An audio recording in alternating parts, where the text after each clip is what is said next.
Perkenalkan, nama saya Rizky Abdullah selaku host acara podcast hari ini. Siapa sih dua tamu kita hari ini? Baik, tanpa lama-lama kita persilahkan untuk kedua tamu. Kita persilahkan untuk tamu kita untuk masuk.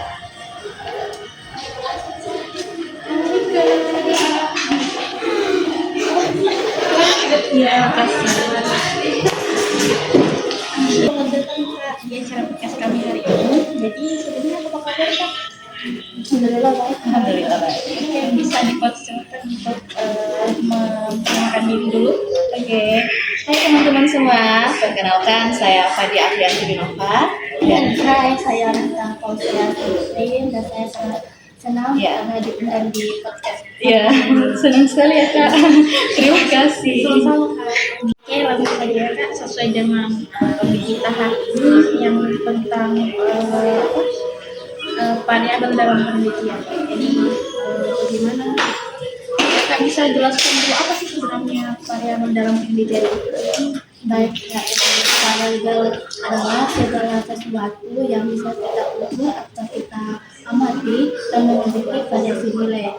Dan dalam penelitian itu kita biasanya membagi variabel menjadi dua, yaitu variabel bebas dan variabel terikat dan variabel bebas. Pendapat Kak Fadia bagaimana? Ya baik, jadi tadi yang dikatakan oleh Kakak Mifta, ada betul ada dua variabel yang dimana ada variabel bebas dan terikat.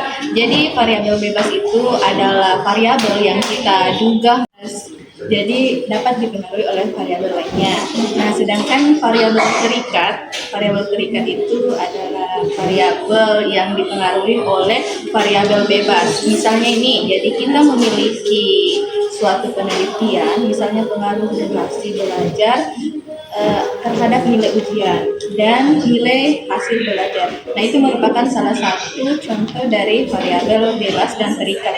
Contohnya itu variabel bebas itu misalnya pada nilai hasil belajar, sedangkan variabel terikat itu pada nilai hasil ujiannya.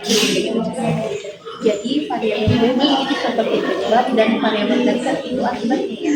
Ya, sekali Kak. Selain itu ada juga yang namanya variabel kontrol yang berfungsi untuk menjaga agar variabel yang lain tidak mempengaruhi hasil penelitian. Menarik sekali ya. Nah, bagaimana dengan hipotesis? Apa peran hipotesis dalam sebuah penelitian Kak? Jadi hipotesis adalah dugaan sementara atau prediksi yang kita buat tentang hubungan antara variabel. Hipotesis ini kita nantinya akan diuji melalui data yang kita akan kumpulkan. Oke, tadi kan penjelasan dari Kakak Mifta tentang apa sih itu hipotesis. Jadi teman-teman sekalian, sebenarnya ada dua jenis hipotesis yang umum, yaitu hipotesis nol atau biasa disebut HO, dan yang menyatakan tidak adanya hubungan atau perbedaan. Dan ada yang namanya hipotesis alternatif atau disingkat HA ya Kak, ya, yang menyatakan ada hubungan atau perbedaan. Bisa dikasih contoh hipotesis yang sederhana supaya penonton lebih mengerti lagi. Ini salah satu contohnya itu sudah bergetarnya tidak ada pengaruh penggunaan media pembelajaran podcast terhadap hasil belajar siswa. Itu disebut dengan hipotesis nol. Sedangkan hipotesis alternatif adalah ada pengaruh penggunaan media pembelajaran podcast terhadap hasil belajar siswa. Mungkin itu salah satu contohnya. Jadi hipotesis yang akan kita uji dengan data penelitiannya. Jadi hipotesis ini akan kita uji dengan data penelitian ya Kak? Ya, benar sekali ya.